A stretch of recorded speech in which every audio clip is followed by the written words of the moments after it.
सुनो सुनो जी सुनो। ऋषि दधीचि हुए। ऋषि दधीचि शंकर भगवान के भगत थे।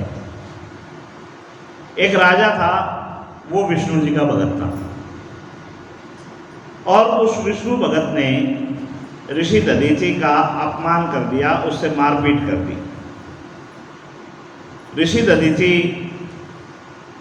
महादेव के पास पहुंचे, महादेव से प्रार्थना की कि भाई आपका भगत हूं और मेरे साथ मारपीट हुई है। तो महादेव ने उनको ऐसा वरदान दे दिया कि उनकी हड्डियां वज्र से भी कठोर हो गई कि कोई भी अस्त्र शस्त्र ऋषि दधीचि की हड्डियों को वेद ना सके। अब उस राजा के साथ ऋषि दधीचि की फिर हुई, तो अब की बार वो राजा ऋषि दधीचि का कुछ बिगाड़ नहीं पाया, उल्टा उसको अपमानित होना पड़ा। अब वो विष्णु जी के पास पहुंचा, उसने कहा कि ऐसे ऐसे ऋषि दधीचि ने मेरा अपमान कर दिया। आदमी अपनी तो देखता नहीं ना, भाई मैंने क्या किया था, सामने वाले की देख लेता है। तो बोले ऋषि दधीचि ने मेरा अपमान कर दिया, ऐसा ये हुआ। तो विष्णु जी ऋषि दधीचि के पास पहुंचे और उनसे सेटलमेंट की कि वो मेरा भगत है, इसके साथ समझौता कर ले और विवाद खत्म कर दे, और इसको कह दे कि भाई विष्णु जी भी पावरफुल हैं, मैं भी पावरफुल हूं।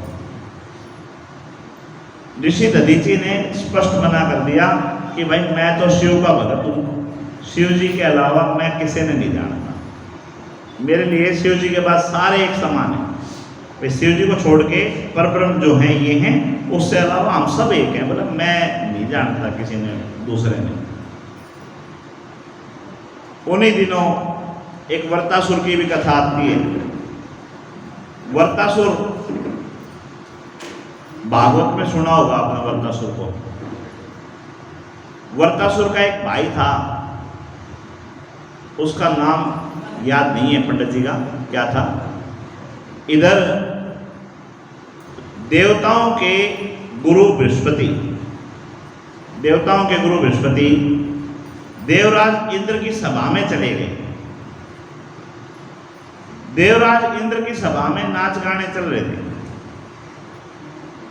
अब वहां पहुंच गए गुरुजी। इंद्र ने उनकी अवमानना कर दी, उनको अनदेखा कर दिया।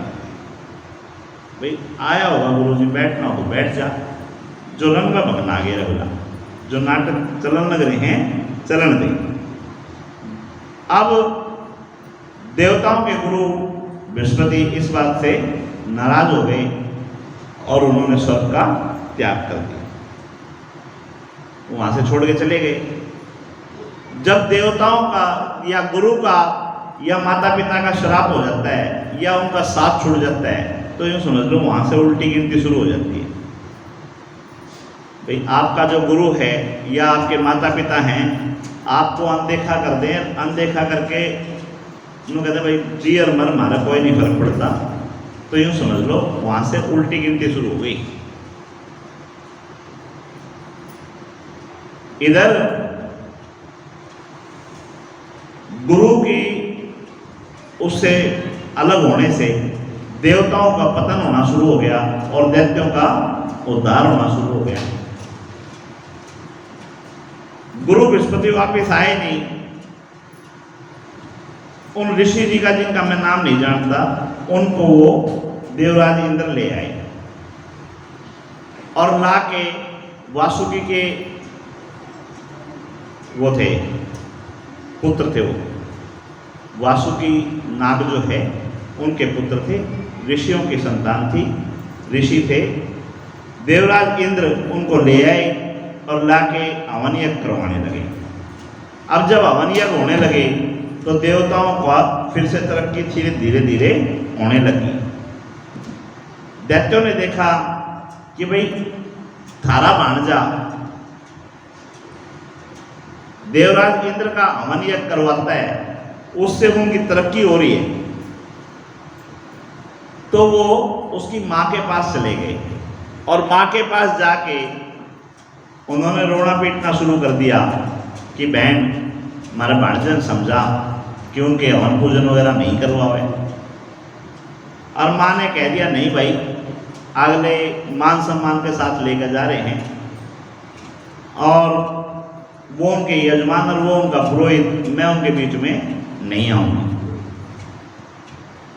लेकिन बार बार कहने पे बहन भाई के ऊपर जल्दी वो मान जाती है, भाई ठीक है।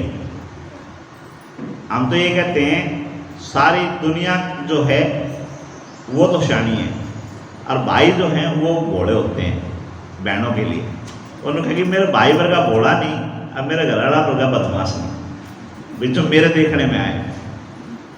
कोई भी हो ठीक है, मैं खुद अपने घरवाले की भी कहता हूँ, सास सब की कहता हूँ, बोला भाई मेरा भाई जितना भोला कोई इंसान नहीं और घरवाला जितना कोई बदमाश नहीं। तो सेम वही कहानी वहाँ पे भी बन गई। उसने हाथ जोड़े, बोले बहन मान जा तुम्हारी खातर थोड़ा सा इतना काम करवा दे। उसने और कुछ नहीं, दोनों को दे कि 2 आहुति मारा नाम की भी डाल दिया हवन के अंदर। और माँ की बातों में वो ऋषि पसीज गए और ऋषि ने क्या किया, जो हवन पूजन करवाता था उसमें चुप होके मन ही मन वो 2 आहुति अपने मामा के नाम की भी डलवा दिया। देवराज इंद्र इस बात को भाग गए और उन्होंने उसका सिर उतार दिया, तो उनको ब्रह्म हत्या का दोष लग गया और ब्रह्म हत्या के दोष से उनको इंद्रासन छोड़ के जाना पड़ा। तो वो इंद्रासन छोड़ के वहां से चले गए।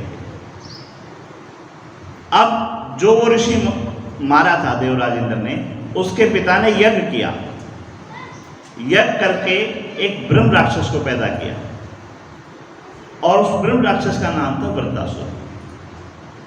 उस वृत्तासुर ने ब्रह्मा जी की उपासना की, उपासना करके वरदान मांगा कि मेरे को आप ऐसा वरदान दो मेरे को कोई हरा ना सके। जैसे हिरणाकश्यप थे ना, उन्होंने मांगा था कि भाई जल में मरूँ ना थल में मरूँ, ऊपर मरूँ ना भीतर मरूँ, बाहर मरूँ ना भीतर मरूँ, आकाश में मरूँ जमीन पे मरूँ, अस्त्र से मरूँ ना शस्त्र से मरूँ। इसी तरह से उसने भी सारी चीज़ें मांग ली। बोला भाई मैं क्या ऐसा नहीं मरूँ, मैंने ऐसा वरदान दे। तो उन्होंने कहा कि तू अस्त्र शस्त्र इनसे किसी भी चीज़ से नहीं मरेगा, गिल्ली सूखी चीज़ से भी नहीं मरेगा। ऐसी चीज़ होगी जो गिल्ली भी नहीं होगी, सूखी भी नहीं होगी, ठीक है, बारी भी नहीं होगी, अड़की भी नहीं होगी। जो उसके समझ में आया उसने सारी चीज़ें उसमें जोड़ दी और भगवान ने तथास्तु कह दिया। अब वृत्तासुर की कहानी ये हो गई कि वृत्तासुर को उसके पिता ने आदेश दे दिया कि तेरे भाई का सिर काट रखा है इंद्र ने, इंद्र को तू प्रताड़ित कर। इंद्र उससे छुपता हुआ भाग रहा है, वृत्तासुर से छुपता हुआ भाग रहा है और वृत्तासुर का अंत करने वाला कोई भी नहीं है।